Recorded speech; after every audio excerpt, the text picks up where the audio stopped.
தேர்தல் செயல்முறையை எளிதாக்கவும் நம்பகமானதாக மற்றும் வெளிப்படை தன்மையுடனும் மாற்ற இந்திய தேர்தல் ஆணையம் கடந்த 6 மாதங்களில் 28 புதிய முன்னெடுப்புகளை மேற்கொண்டுள்ளது. இந்த முன்னெடுப்புகளானது 6 பகுதிகளாக பிரிக்கப்பட்டுள்ளது.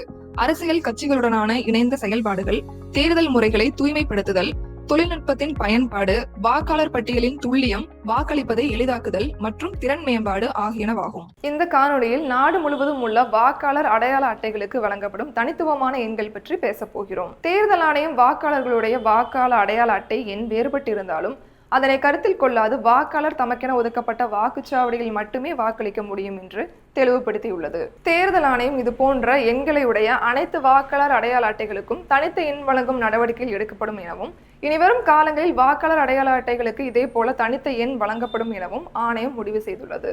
அடுத்த காணொளியில் இந்திய தேர்தல் ஆணையத்தால் மேற்கொள்ளப்பட்டுள்ள பிற முன்னெடுப்புகளை பற்றி காண்போம். இது போன்ற இந்திய தேர்தல் ஆணையம் தொடர்பான மேலும் புதிய தகவல்களுக்கு எங்களது அனைத்து சமூக ஊடக தளங்களை பின்தொடரவும் மற்றும் சப்ஸ்கிரைப் செய்யவும்.